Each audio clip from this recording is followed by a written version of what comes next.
Yes, to turn off the light. A light, a light, two I lights. think I remember how to do this.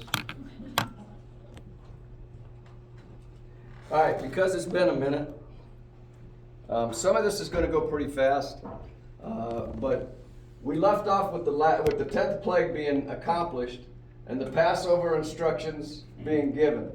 Today we're going to begin the journey from Egypt and we'll cross the Red Sea. We will not cross the Red Sea today.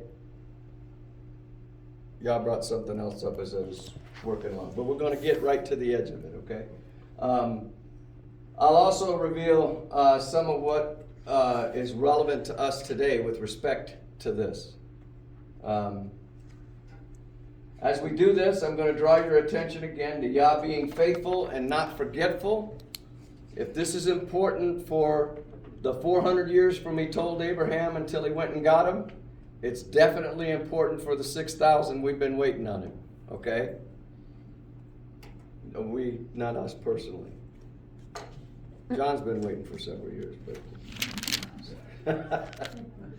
All right. How he raises up and he tears down rulers, leaders, and how Yah protects and differentiates between his people and not his people. So we're going to begin in Exodus 13, verse 17. And we're going to be walking through Exodus for a little bit, for a couple of weeks now, because I want to pick out some things that I'm hoping to develop a foundation as we go through these things that's going to be solid for you, because I'm also hoping at the end of this video I spark your interest at the end of this teaching. Am I driving you crazy? No. Okay.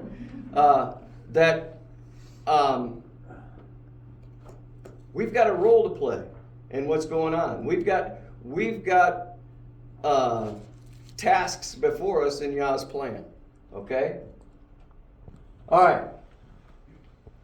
Exodus 13:17. Then it came to pass when Pharaoh had let the people go, and Yah did not lead them by the way of the land of the Philistines, although that was near.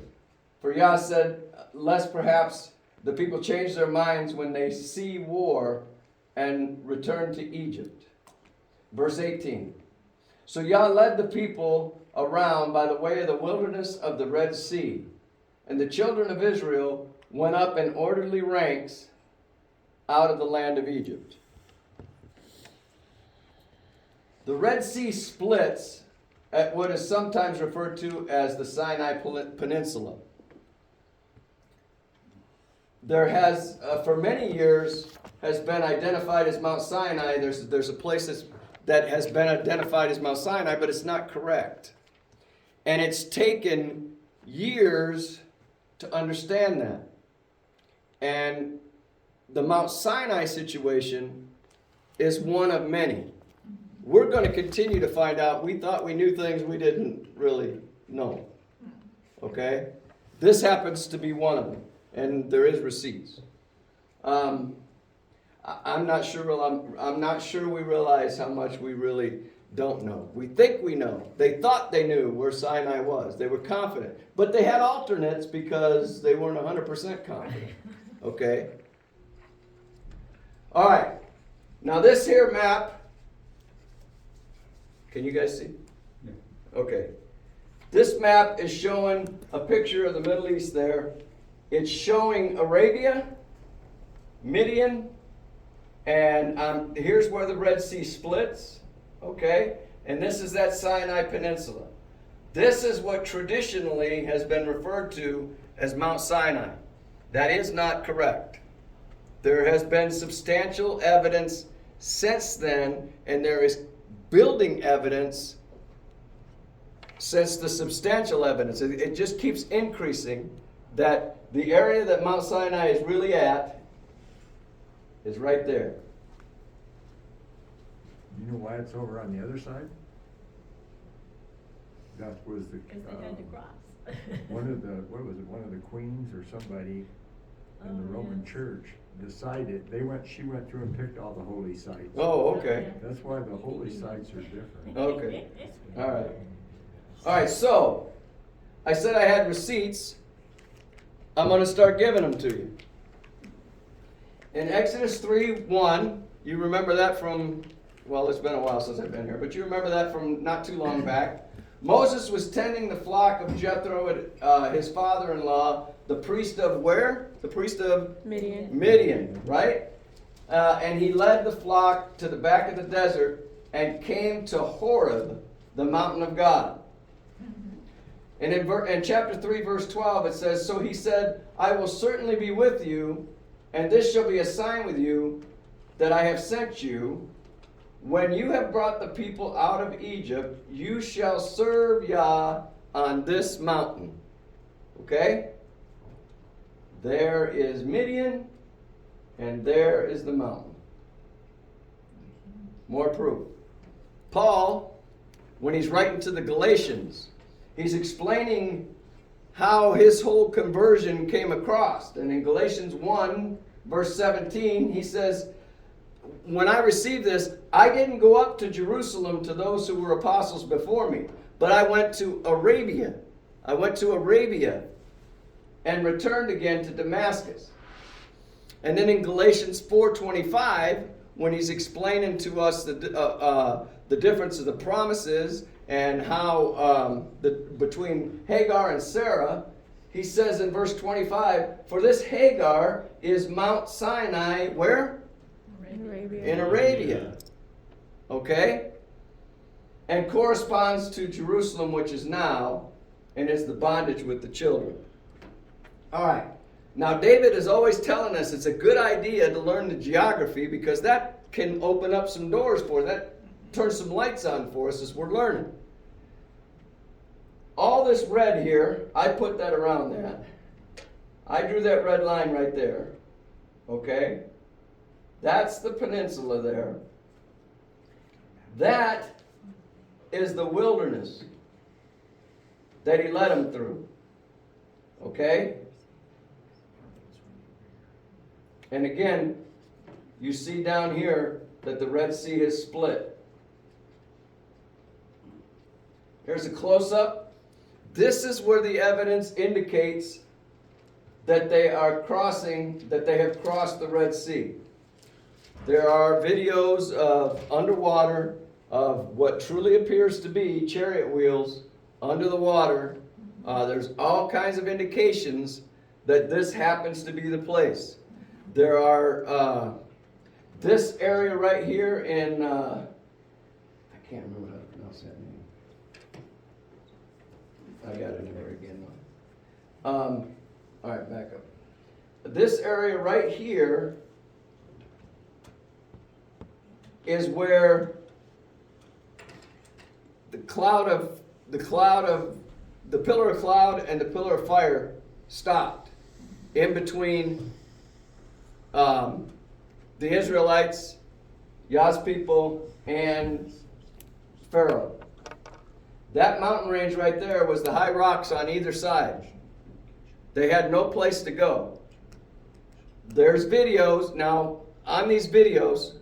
Can I post them on our page? Our Facebook? yeah. Yeah, or just send the links to me and I'll post them on YouTube too. Okay. Or try to. Okay, either way. I'm going to try to put them up there. Now I've seen videos of somebody standing on that beach right there and having to take a hammer and a chisel to break that ground up right there. Like there's been a lot of heat at one point right there. Okay? As we get on further, I'm going to show you some more. But I just wanted to give you an idea, because coming up next week for sure, we're gonna cross the Red Sea, and when we do, this is the area I want you thinking about. Now that area right there is a little bit. The distance is a little bit over 16 kilometers, which is about 10 miles. 10 miles that they had to cross that way. So add that into your, I heard, and it was deep, I heard Chuck Missler years ago talk about people telling him that, where they crossed, the water wasn't that deep. Excuse me, but that's even crazier than what I believe, because you believe the whole Egyptian army drowned in a little bit of water. And that didn't happen. Right? Yeah, either way works for me. Right. All right. So now turn to Exodus 13. And if somebody wants to read, we'll finish out chapter 13 right there, just reading. And then I'll pick up from there on my slides. Exodus chapter 13, verse 19. Moshe took the bones of Joseph with him, and for Joseph had made the people of Israel swear an oath when he said, Yah will certainly remember you, and you are to carry my bones up with you and away from here. They traveled from Sukkot and set up camp in Etam at the edge of the desert. Yahweh went ahead of them in a column of cloud during the daytime to lead them on their way, and at night in a column of fire to give them light. Thus they could travel both by day and by night. Neither the column of cloud by day nor the column of fire at night went away from them in front of the people. Okay. Yep, I read that right. The plague is hit. The plague is hit. The 10th plague is hit. The firstborn has died. And Israel is leaving. They're moving out, and Yah's leading the way. Moses took the bones of Joseph with him, for he had placed the children of Israel under solemn oath. That would be Joseph that did this, saying, Yah will surely visit you, and you shall carry up my bones from here to be with you. Why did he make him do that oath? Because he See, knew that The promise was given to him that he would be in the land. Some of the future. That's right. Both of you. That's right. All right. I'm going to read Genesis 50, 22 through 26, because we're going to go back. I'm going to do a survey that's going to be pretty extensive, but hopefully it's going to be quick. Chapter 50, Genesis 50, verses 22 through 26. Now Joseph stayed in Egypt, he and his father's household, and Joseph lived 110 years. Joseph saw the third generation of Ephraim's sons, hallelujah. Also the sons of Machir and the sons of Manasseh were born on Joseph's knees. Joseph and his brothers, Joseph said to his brothers, I'm about to die, but Yah will assuredly take care of you and bring you up from this land, the land which he promised on oath to Abraham, to Isaac, and to Jacob. And Joseph made the sons of Israel swear, saying, Yah will assuredly take care of you, and you shall carry my bones up from here. So Joseph died at the age of 110, and they embalmed him and placed him in a coffin in Egypt. Okay? Now, we're going to summarize from what we were talking about just a few minutes ago with the promise to Abraham. We're going to summarize, because I've been gone for a while. I want to get us back in the flow of things, all right? We're going to summarize from Genesis 12, and we're going to get right up to them leaving in the Exodus, okay? So now Joseph said he's going to bring you out of this land which he swore to Abraham, Isaac, and Jacob. Now we remember that, but I'm going to go through a summary. I don't know if you've ever done this. As I was doing this, I want to do it with more detail, not for a presentation like this, but just to have it, because it's going to be important, especially if we get in a situation, say, we might have to answer questions to somebody that's asking, because things aren't going the way that they think that they're going to go. Explaining who Yah's people really are. Exodus 13:17. No, that shouldn't be in there. I shouldn't have done that. All right, here's where I said I'm going to track from Abraham to where we are today. All right? In Genesis 12, verses 1 through 9, Abram is called and a promise is made. In Genesis 13, he inherits Canaan. That happens after he splits finally from who? Lot. Yes. When him and Lot finally split, that's when he inherited Canaan. Okay? In Genesis 15, Yahweh's covenant with Abram, the land was promised to his descendants, and he was told his descendants would be afflicted for 400 years. Also in Genesis 15, I forgot to take that other one out. Genesis 17, Abram's name changed to Abraham. The covenant of circumcision was given. Abraham was told that Ishmael is not part of the promise. Isaac was promised to Abraham. And note, this is important. It sounds insignificant, but it is important. Ishmael is not Abraham's son. Ishmael is Abram's son, but he's not Abraham's son.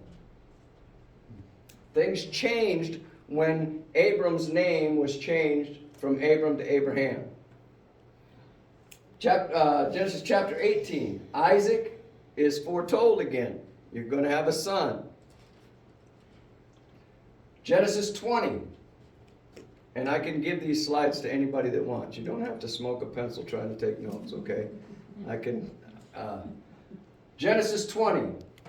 Abraham's he journeys into Abimelech's territory. Remember that? Sarah was taken up into Abimelech's quarters, right? Yah protects Sarah. And Abraham receives riches and then leaves, right? Okay, Genesis 21. Isaac is born, grows up to the age of 13, and Hagar and Ishmael are sent away. Genesis 22. Isaac is nearly sacrificed. In fact, in Abram's mind, he was sacrificed, right? And Yah provides the sacrifice in the place of Isaac. Genesis 23, Sarah dies. Genesis 25, Abram takes another wife. He gives all that he has to Isaac, but he gives gifts to the concubine. Isaac receives 2 sons. Abraham dies, and Esau sells his birthright. Now that's a quick summary for what we're doing so far here. Genesis 26, Isaac ventures into Abimelech's territory. Like father, like son, huh? And guess what happens to Isaac's wife? Right? Okay?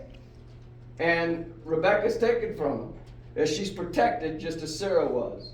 Isaac then returns to Beersheba in verse 23, that indicates that. And then we have Isaac receives the promise that Yah will multiply and bless his descendants. And notice he says for Abraham's sake. He's doing it for Abraham's sake. Genesis 27 and 28, Isaac blesses Jacob. Jacob escapes and he heads up to Padan Aram. Now, we all remember the conundrum we had with the blessing, right? How that whole thing went down, and the reason he had to escape, right? He gets up there. On his way up there, he has that dream. He sees the ladder, okay? And he makes a vow. In Genesis 29 and 30, Jacob meets Rachel. He gets snookered into marrying Leah first, okay? And then he gets Rachel. And then Jacob has 12 children. Have I lost anybody? Am I going too fast? Everybody's following along. I figured that would be the case. Genesis 35. Jacob's name is changed to Israel. And a promise is given again. Genesis 37. Joseph is sold to the Midians. And a promise was given again. Genesis 39. Joseph is a slave in Egypt. Joseph is put into prison. And in chapter 40, he interprets the prisoner's dreams. Okay? I'm going fast, but what I'm trying to show is there's one line, one family line that brings us to the point that we're at when we're leaving Egypt, okay? Genesis 41, Joseph interprets Pharaoh's dreams. He rises to second in command. and he prepares for the upcoming famine. And chapters 42 through 45, his brothers go down to Egypt for food. Joseph recognizes his brothers and asks about their father. The brothers, minus one, go back to Canaan, and the next trip to Egypt, they take Benjamin with them. And Joseph reveals who he is to his brothers. Genesis 46, Jacob and the family travel to Egypt.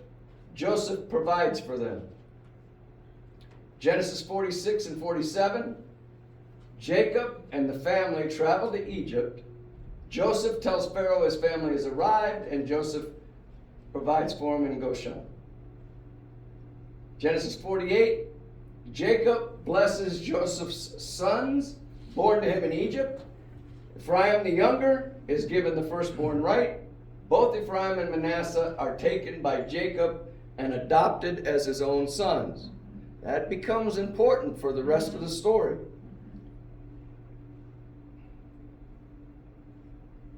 Genesis 48:16. The angel who has redeemed me from all evil, bless the lads, let my name be named upon them, and the name of my fathers Abraham and Isaac, and let them grow into a multitude in the midst of the earth. Has that been answered? There's a lot of us now falling under this category right here. It's been going on for generations. Genesis 49. Jacob's last words to his son. He goes through it. Joseph is told the scepter shall not depart from him. Judah is told the scepter shall not depart from him. And Ephraim is called a fruitful bough. Now, we've talked before about the house of Judah and the house of Israel, and we believe we're part of the house of Israel. And so Joseph's fruitful bough is still extending, you know. Sometimes when people go back and look at that Abrahamic promise, well, actually beginning in Genesis 12, they think, you know, all nations will be blessed by him. It doesn't mean every person in every nation. What it means is there's going to be people in every nation of the world that are blessed because of Abraham. Genesis 49, Jacob's last word. I got these double slides in here. I don't know, I missed that. I'm a little rusty. Genesis 50, Jacob dies and is taken to Canaan to be buried with his fathers. And Joseph reminds his brothers that Yah will visit them and take them to Canaan. We just read that, and Joseph enters a vow with his brothers for them to take. And then we read that Joseph said, but surely Yah will visit you and bring you out of this land to the land which he swore to Abraham, Isaac, and Jacob. Okay? And then he said, do not forget to take my bones with you. All right, that brings us up into Egypt. That brings us up into where they were the family. The rest of it is recent enough. You remember Moses is, you know, the whole deal with Moses being born and kept, and Pharaoh trying to kill all the firstborn and all of that. But here are some things I want you to take away from today. And I'm not done that fast. So, Yah has a plan, and he's faithful to that plan. It's been going on for 6,000 years now. Although much time may pass between seeing the powerful hand of Yah, know that he's right on track with his plan. Yeshua showed up at the exact time Yeshua was supposed to show up. So did John the Baptist. That was not a coincidence. Okay? The center of his plan is his people. He chooses his people and he anoints them as he sees fit, but it's with a purpose that he chooses each and every one of us. Now, sometimes, you've heard me say up here a lot of times, we're chosen. It's not for us to go, woohoo, he chose us. Because he didn't choose us for anything about us. We didn't do anything to draw him to choose us. He chose us and he equipped us, like it says in Ephesians. For by grace you have been saved through faith, and that not of yourselves. It is a gift of Yah, not of works, lest anyone should boast. For we are his workmanship, created in Yeshua Messiah for good works, which Yah prepared beforehand that we should walk in them. When we are walking in those good works, we bear fruit. When we are abiding in Messiah, we bear fruit. That fruit draws others. And that's how he chooses.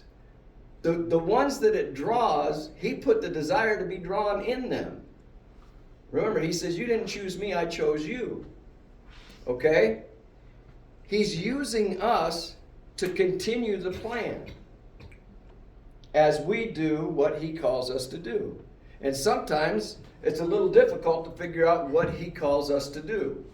I'm going to tell you right here in front of all of y'all, he did not call me to be a singer. We don't know that yet. You will once you hear it. And it won't even have to be a complete song. All right, now let's fast forward today. This is where it becomes interesting because I'm always trying to tell you, I'm always trying to show you the correlation between the Old Testament and the New Testament.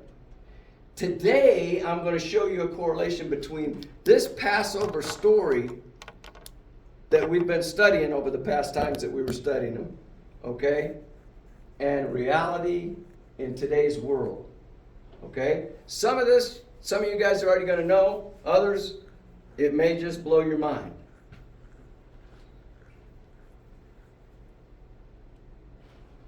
NEOM. I've told you about this project, NEOM. I've told you a couple of times about it.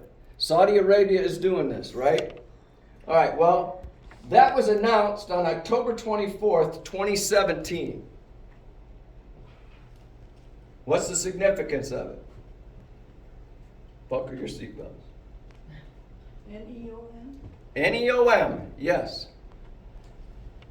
Saudi Arabia's NEOM is a $500 billion futuristic city built in the desert, but it could morph into a surveillance dystopia. Dystopia. Okay? I don't know if you can see it very well with the outline right there, but I'm about to enhance that for you just a little bit. This is from the NEOM website. It's up, been running since like 2017 when they announced it, okay? This portion here is talking about the place of NEOM. Now you've got, I want you to, you can't really see it here. This kind of shadow looking thing right here, that is the Sinai Peninsula. This is the Red Sea that's split in two here. Guess what's right over here in the middle of all of this thing that they're just building up right now? That's exactly right. Well, it's going to be the center of it. It is. And Saudi Arabia knows that that is a big revenue source. Now, I don't know, I'm not guessing what their motive is behind it, but I'll guarantee you it's in God's plan. And money could very well be it, Carmen. Yes, you're right. Now, I wanted to point out, what did I want to point out? I can't even read that. How the heck am I supposed to? It's a 26,005, oh, that's what I wanted to do. 26,500 square kilometer footprint. That is roughly the same size as Belgium. It's a decent footprint for a desert. Would you say it was 2,500 kilometers? It's 26,500 kilometers squared, yes. Okay? And they've got names for these places right here. You can look this up just by searching NEOM. Any of this information is available. Not only, you see we just looked at the places. Now we're looking at Regions. regions. Okay. So it looks like they got 4 regions here. What I wanted to point out here is 2024. Anybody familiar with 2024? That's this year. Okay, guess what's happening in 2024? That's when the first visitations begin. I haven't heard them begin yet. What is going to happen when the world begins to find out that this, this Noah's Ark thing and the crossing of the Red Sea, and when you find Sinai, when you can tell and prove that it's Sinai, and I have more receipts than what I'm showing you here, They're out there. it's going to be an eye-opener. Yah's revealing himself to the world. I believe that. I believe he's revealing himself to the world. Rachel, I had you send me a text and I remember it now. Because I didn't write this in here, but I want you to remember this. Why didn't Pharaoh let the people go? Because he didn't know this Yah that Moses was talking about. Most of the world right now doesn't believe that God's even alive. And he's about to show them. It appears, I don't see anything stopping this from happening. And you look at the world and it's all chaotic right now. Well, whenever Yah's hands move powerfully, whenever his hand moves powerfully, there's good things and bad things that happen. Good things happen to good people. Sometimes bad things happen to good people. Because, John the Baptist was beheaded because he stood for what Yah was saying. Okay? But there's always turmoil. John and I have shared this several times. We believe Yeshua's ministry was 1 year. He shook that place up in 1 year. In one cycle of the feasts, he shook that place up. Now, I don't know what the significance of this is yet. Okay? But what I do know is there's a lot of people out there that are going to be surprised at the way things are going down as opposed to the way they thought things were going to go down. And there's going to be people looking for answers. And this Noam that is going to be showcasing Mount Sinai can only do so because of the plan that Yah had in place since before the beginning of the world. It's for a purpose. I am telling you, I am trying to make a solid case for Yah clearly saying who his people are. So that when the questions come in the not too distant future, we're going to have answers and we can explain it from the scripture. And at that point, because has anybody had any trouble talking to a friend or a relative? Yes. We know that there's going to be an ingathering of the children of Israel. Right. And people are going to know who they are. Right. So he has to have some way to reveal who they are. And so That's right. I don't know, but it's possible. You know what? If it doesn't necessarily mean that this is the end. Okay? No, it's just, but what I'm saying is something is getting ready to happen. We've talked about changing seasons. A few of us in here have talked about seasons changing. There's another season change coming. There's another season change coming. Age. I think we're in the middle of it, in fact. There's another age. Yes. All right, so another little thing here. 95% of that area is a nature reserve. They're not going to let, and I'm going to reference a video. In fact, if I finish quick enough, we'll have time to watch that video. It's only 15 minutes, and it's the beginning of it. Haven't they already? They've cornered that. That's all been fenced in. Nobody can get in there. Now. They know They know what that is. Yes, but it's That's different. right. It's different now. No, I mean. According to Joel Richardson, and he was over there and was talking to him about this. They are going to make sure you're going to have a path that you can walk by as you're visiting. Right, it's going to be. And you don't want to walk off of that path. Okay? They're going to have their nature trail. Right. Now they did put some chain link fences up, but I think that's all gonna be different. With a budget of 500 billion, I don't see a chain link fence. I mean, they've had that area, kind of isolated and protected for Yes. years. So the lid's coming off of it, but it's coming off at the right time, and Yah's timing, it's coming off. You see, Ron Wyatt was the first one to discover the chariot wheels in this area. Okay. Did you ever see the column, where they went, Solomon planted the columns where they went across Yes. the river and they found one on one side of it? Yes. They found the other one too, but it was broken down. Yeah. Solomon's Navy, by the way. All right, so so what I'm trying to say is, what happened thousands of years ago is relevant to us today.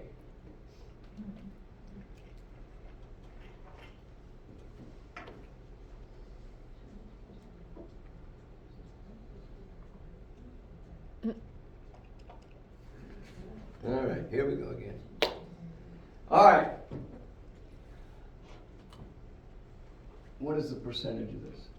40%. 40% of the world. 40% of the world is within a 6-hour flight of this destination.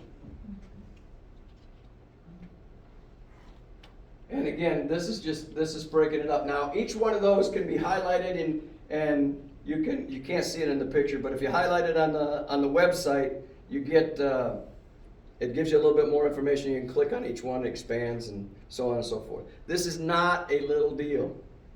It's not a little deal at all. And it's blowing my mind. What's coming up? What are we waiting on? Spring. Besides the bitter herbs. The new year. Right. Okay? It's coming. If you were a marketing person, what would be the best time to market the place where the Passover took, or where the Exodus took place? The Passover season, right?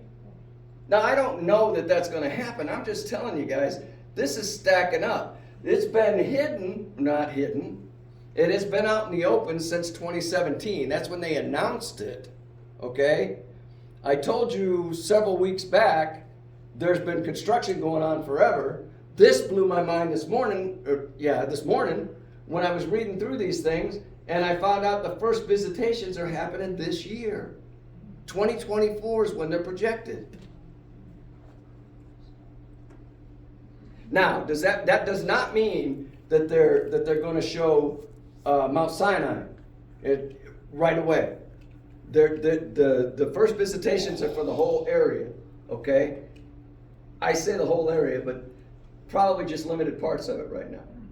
Okay, so this is one of the videos, and we have time. If you guys are willing, we're going to watch this. This was recorded from one of the Michael Rood shows.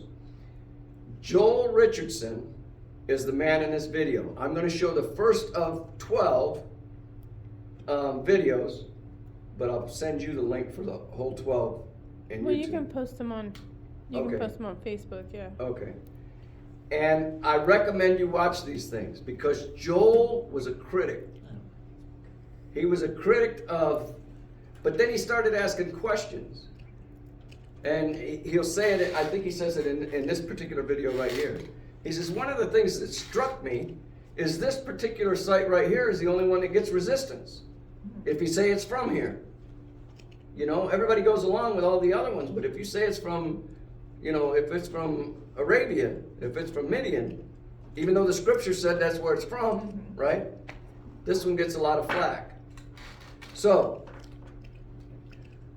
let me see if I can do this without blowing things up here. Oh, I better do this too.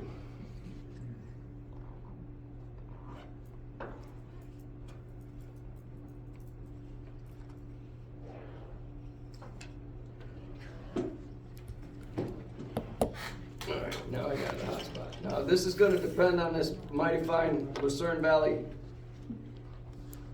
internet here.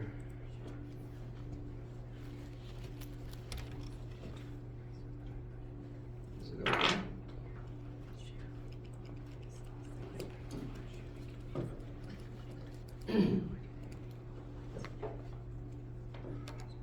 I wonder if I'm only allowed so many clicks with my pointer.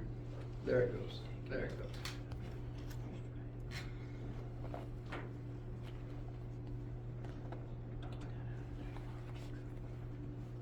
Oh, it's 16 minutes, forgive me. Ladies and gentlemen, the man that has just returned from Saudi Arabia, Joel Richardson. Joel, Hold the bus. You gotta move it over Yeah, I see that. to your other screen.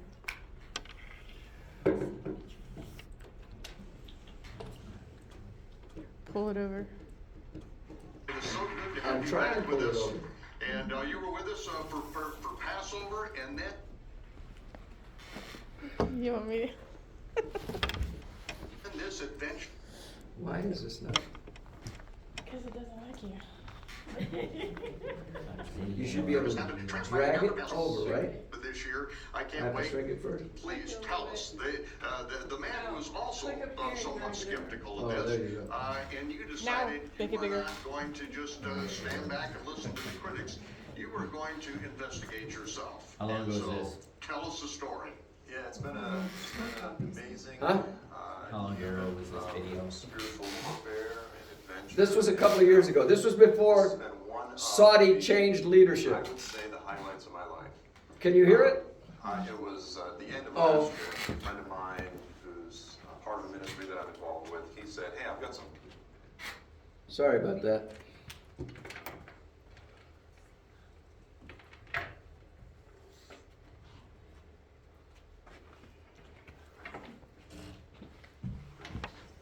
All right. Back it up.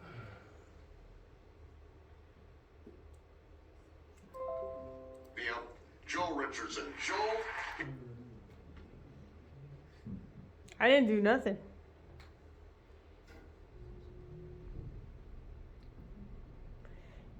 You need to hook the sound up to your thing. back with us. And you were with us for Passover, and then this adventure has happened, transpired after Passover this year. I can't wait. Please tell us. The man who was also somewhat skeptical. Is that it? Yeah, turn it up. And you decided I'm at 100%. you were not going to just stand back and listen to the critics. You were going to investigate yourself. Oh, you and have so to this. tell us the story. Yeah, it's been an amazing year of spiritual warfare and adventure, and Speaking of spiritual warfare, I would say the highlights of my life. It was the end of last year, actually. A friend of mine who's a part of the ministry that I'm involved with, he said, hey, I've got some friends that live in Saudi Arabia, and check out some of these can pictures. you hear it? Yes. So he sent me some pictures, and I said, oh yeah, the real Mount Sinai there in northwest Saudi Arabia. I said, you know, I've seen some videos over the years. It looks interesting. I'm not so sure because I've read some criticisms of it, and you know, as a teacher, I'm cautious, right? I don't want to just jump on board some idea if it's not substantiated. But I had prayed, and this is what's interesting, is when I had seen some of these videos, I remember specifically, and I like to pray big prayers, by the way, and I encourage other people to do that. If the inspiration hits you, I'd seen these videos, and I go, you know, I'm not sure about this, but God, if you can give me the opportunity, I want to go see that. I want to get there. I want to get into Saudi Arabia. And, you know, and archaeology, by the way, is not typically my thing. You know, I'm a missions guy. I teach on end-time prophecy and this sort of thing, but this is biblical, right? So this is important. This is the foundation of the story. So I text back my friend. I said, hey, just curiously, what's the chance that your friend can get me an invitation? In order to get into Saudi Arabia, you need a letter of invitation. I'm not going to sneak across the borders. I've got 5 kids. I don't want to end up in a Saudi prison. And he got right back. He said, absolutely, he can get you in, let's do it. And the moment I got that, I could feel the spiritual warfare. I don't know how to describe, and I'm not a super sensitive guy when it comes to spiritual warfare. I mean, I tend to sort of be the bulldog, you know, that walks through the invisible fences. His neck's getting shocked, and he just kind of. Yeah, yeah. He doesn't even feel it. My wife, you know, she's sensitive spiritually. I mean, that moment, I could feel the heaviness and the resistance. And I won't get into all the details, all of the spiritual warfare that my friends who were going there with me, who live in the country, all the stuff that they went through, all of the stuff that I went through. But I would say, when I see that level of spiritual warfare, I know that it's real. Okay? It doesn't take a tremendous amount of discernment to recognize it as the real deal. So I was blessed. I mean, Now there was death, there were accidents that happened. You know, people were injured. It just to keep this thing from happening, this was what was surrounding you at this time. yeah, it was high level. I mean, it was level 10 spiritual warfare. We'll put it that way. Again, it's some personal stuff with people's families, so we won't get into it. But it was level 10 spiritual warfare, and so we kept having delays. Again, as things, you know, and we kept praying and pushing through, but I knew that this was the moment. I knew this was the moment in history. And, you know, I want to be clear, you know, Ron Wyatt, the Caldwells, you know, there are a lot of folks who went before, and they've invested a lot of years in this, but not just going. They've been praying, and we're talking 30 years now. Right. And they've been laboring in the Spirit, saying, Lord, we know this is the real deal. We know this is the real Mount Sinai here in Saudi Arabia. Could you, one, preserve it so that other believers down the road can go there and see and experience the awe that we've experienced? And also, can you somehow do a miracle, a geopolitical miracle, so that the doors of Saudi Arabia can be opened? You know, those two things. It has to be preserved and it has to be opened. And I believe that we are finally at that moment in history when that's about to happen. I believe that in the next several years, we are going to see Saudi Arabia, and specifically Mount Sinai, the real Mount Sinai, is going to become one of the hottest spiritual tourist destinations in the world, and it's going to be one of the biggest archaeological news stories in the world, because this is, again, this is the foundation. These are the big miracles of the Bible. I mean, Jesus did amazing miracles, but this is split the ocean in half level stuff. I mean, we're talking God's presence manifest in fire on the mountain, and I think in God's sovereignty, He's preserved it. He's hidden this thing. He's distracted everybody with this false tradition, this false idea of Mount Sinai over the Sinai Peninsula. And then all the naysayers out there who want to say that the Bible isn't true. You know, we go right to the Israeli Department of Antiquities. Josias refused to look at the evidence that you've seen, that you're going to be presenting now, because he said no one will ever find Mount Sinai because it's a literary invention. It's just all made up story. That's the official position of the Israeli Department of Antiquities. So when you have the so-called archaeologists of Israel who are saying that kind of thing, this is the kind of opposition that we've been running into for all these years, decades, literally, where Caldwells have been bringing, literally thousands of artifacts and all the evidence out to the world, and it's all being poo-pooed by those who have never done what you've done, actually have risked your life to get in there, and also risking the lives of the other people who are there with you. Right. Yeah, and this is the thing. And look, and I understand.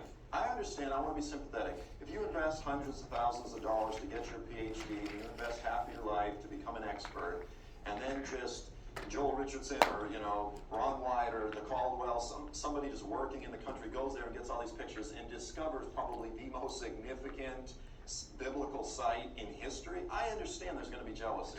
Right. And my experience, if your denomination doesn't find it, then it has no relevance, because, all truth is invested in our denomination, whatever that particular denomination is. But, you've got oil field engineers.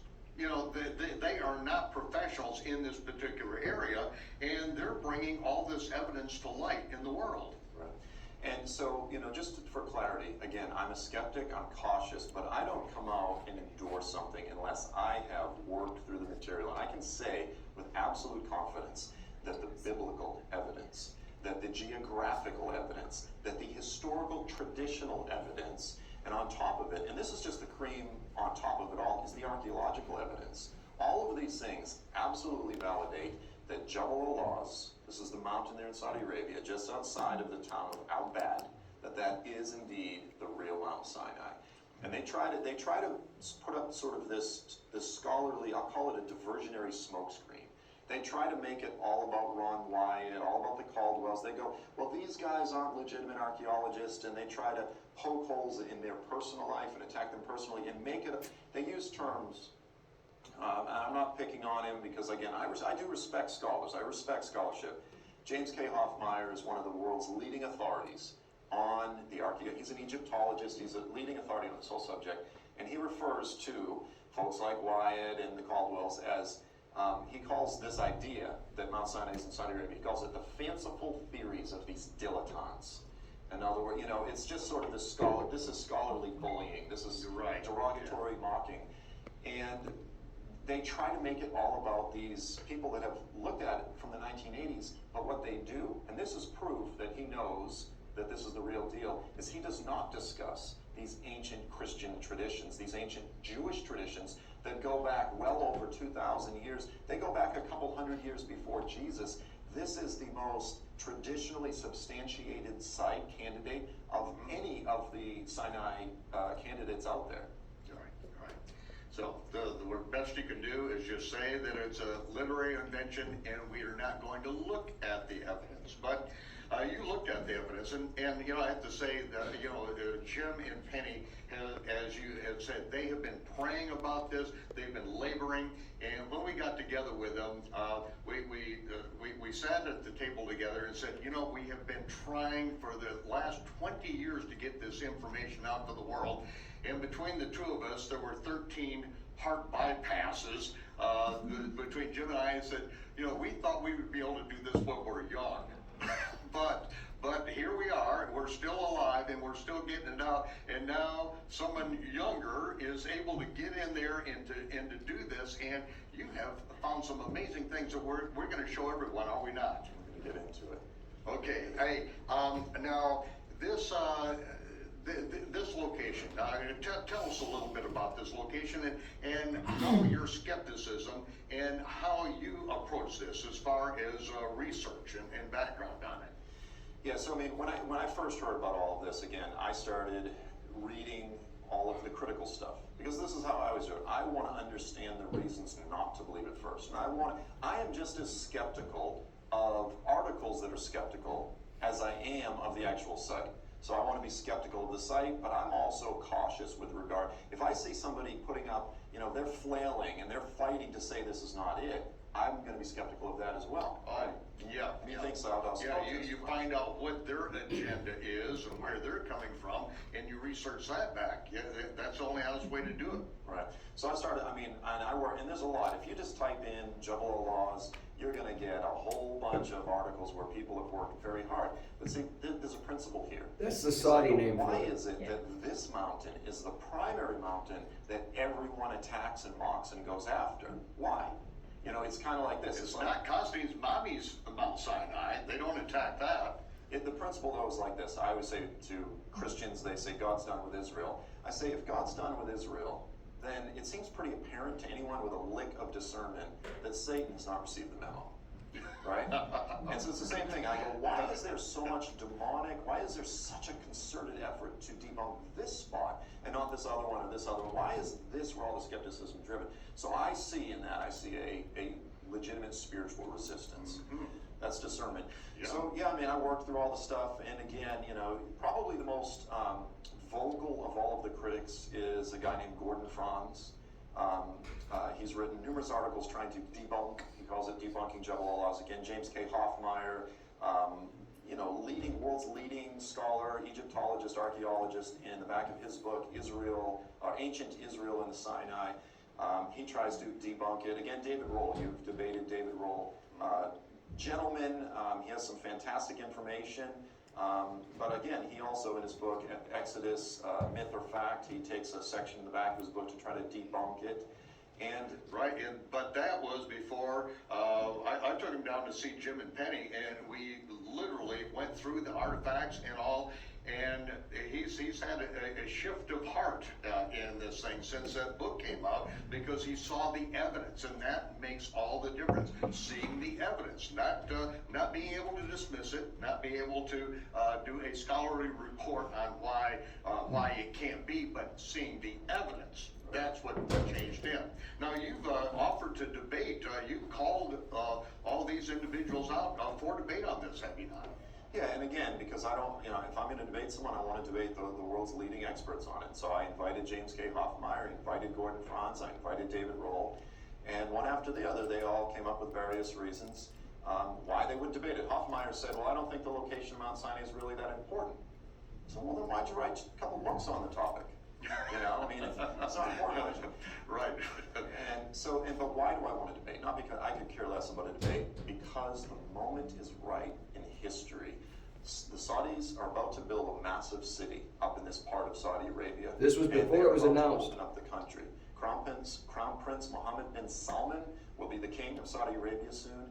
And the bottom line is, the Saudis are aware that this is the real Mount Sinai. The Saudis are aware that this is the real deal. And they are diversifying their country, so they are moving in the direction of wanting to have other sources of revenue other than just oil, other than just Islamic tourism to Mecca. They know that tens and hundreds of thousands of Christians and people all over the world, including Muslims, because this is important to all people of all Abrahamic faiths, all the monotheistic world religions. Mount Sinai is important. It's actually in the Quran. The stories about Moses and Jethro, that's actually in the Quran. And so they know that this is a source of revenue, but it's also an important historical site that they're in possession of. And so the moment is right. This thing is about to open. And in this, behind all of it, behind what's happening with the Saudi government and so forth, the Lord himself, and this is the point, God himself is about to testify to the world. In an age of increasing atheism and skepticism where everyone's fallen into unbelief, the Lord is about to testify to the Jewish world. He's going to say, hey guys, remember the covenant at Sinai? That was real. Remember the split sea? That was real. Remember when I came down in fire? That was real. To the Christian world, he's going to say, get done with all of your liberalism and your backsliding. The story is real. He's going to testify to the Arab world, to the Muslim world, and to the unbelievers. And he's about to rip this thing wide open and unveil it. After all this time, the Lord is about to put the spotlight back on the original foundation of the whole story. Well, I can't wait to have this whole story told, and as it says in Revelation 1:5, there's a reference that takes us all the way back to Mount Sinai. And without Mount Sinai, that reference in Revelation, the culmination of the first four Gospels, Matthew, Mark, Luke, and John, they have no ground, they have no background whatsoever without that being a reality. And once it is a reality, and once that comes out, then the four Gospels are going to make sense. And then the very thing that Yeshua has made us priests and kings will finally be understood. It'll be understood by the Christian world if we can get back to the foundation, which is what happened at Mount Sinai. And so, ladies and gentlemen, we're going to have Joel take us to Mount Sinai and show the very reality of these things. Okay, so that's the first of 12. And as you can see, he is a skeptic. But he does do his investigation. He's a very smart man. Very smart man. He is the one that I have referenced that found the drawings underneath the rocks of the men with the bow and arrows. It's him. It's him. He was there. You heard him talking about James and Penny Caldwell and the Wyatts and those guys, okay? When they knew he was going in, they were in communication. When he sent those pictures back, Caldwell's had never seen that. He found new stuff. This was 7 years ago. Now, something came out when I was watching at that time that I hadn't really thought about. But I kind of said it in my dialogue a few minutes ago. It's being released in Yah's perfect timing. That's when it's being released. So, you know, yeah, there's been a lot of resistance, but, you know, Yah's waiting for the time for it to be right. And again, before anybody walks out of here and say, oh, John's saying it's the end times. No, I'm saying Yah's hand is getting ready to move in a powerful way. That's what I'm saying. And it looks like it's coming in the not too distant future. This video that I will put on Facebook is a 12-part series, each one 15 minutes-ish, maybe some less. But it's only one of many. The evidence out there is huge. That video with Rude was done before they announced it in 2017. Joel knew before they announced it. So he was talking to some high-level officials in Saudi at that time. It's the real deal, just like he said. It really happened. There's proof, and there's a reason for it. Okay? When he mentioned the Gospels, what's significant about this story and the Gospels? I'll tell you what it is. The lamb that was slaughtered. The lamb that was slaughtered triggered the whole thing for them leaving Egypt. The book of Revelation tells us that the lamb has been slaughtered since the foundation of the world. But that lamb appeared in Matthew, Mark, Luke, and John and was slaughtered at that time. That was the actual slaughtering of Abba's chosen lamb, the one he chose for his household. That's all I got. Has anybody got any questions, comments? Was this interesting? I kind of took up. That's pretty good. You know, when you think about what could possibly, you know, how the Creator would work in this instant, or how he's working. It could also, it could all come to naught because of an all-out war in the Middle East. It could be. Well, I mean, I was just looking at what's going on over there now. Right. Just throwing that out there. But you And, know he's and the working flip on side it. of that is, could that be a distraction to keep this from coming out? It could be. Sorry. No, don't worry about it. You don't have to be on. Oh, I already Okay, I want to remind you guys of Ephesians 2, 8 through 10. We are Yah's workmanship. We're created with good works and purpose. Not all of us with the same thing. We want to find out what that is. And the way we find out what that is we abide in the Word. We abide in Yeshua. And that means through reading and through prayer. As we go on, I'm going to take a whole study on manna as we come up through that and how that applies to us today. The sustenance is ours today. It's not a physical sustenance, it's a spiritual sustenance. Right? All right. Amen. Nobody else? Okay, now it's time to